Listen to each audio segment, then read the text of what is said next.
తెలుగుదేశం పార్టీకి మరో షాక్ తగిలింది. సిట్టింగ్ జెడ్పీ చైర్మన్ ఆ పార్టీకి గుడ్ బై చెప్పి ప్రతిపక్ష వైసీపీలో చేరారు.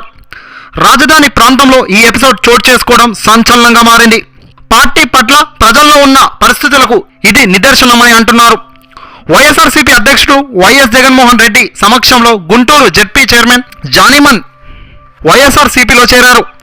ఆమెకు వైఎస్ జగన్ పార్టీ కండువా కప్పి సాదరంగా పార్టీలోకి ఆహ్వానించారు. జానీమాన్తో పాటు జిల్లాకు చెందిన వివిధ పార్టీల నేతలు వైఎస్ జగన్ సమక్షంలో వైఎస్ఆర్సీపీలో చేరారు.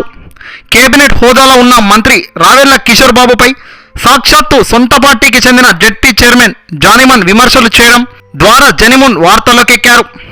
మంత్రి రావెళ్ల కిషోర్ వల్ల తన భర్తకు ప్రాణహాని ఉందని గుంటూరు జెడ్పీ చైర్మన్ పర్సన్ జానీమన్ ఆరోపించారు.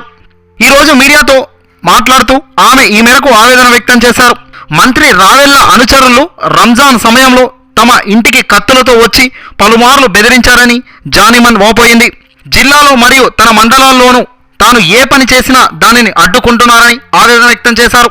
జిల్లా ఎస్పీని కలిసి తనకు అదనపు రక్షణ కావాలని కోరినట్లు జెడ్పీ చైర్మన్ జానీమన్ తెలిపారు. తెలుగుదేశం పార్టీ అంటే కొట్లాటలకు హత్యలకు పెట్టింది చిరునామా అని, చంద్రబాబు ఎవ్వరు ఎదురు తిరిగినా పార్టీకి వ్యతిరేకంగా ఏ పనులు చేసినా బాబు చేసే తెర వెనుక పనులు చాలానే ఉంటాయని టీడీపీ వీడిన నేతలు అంటున్నారు.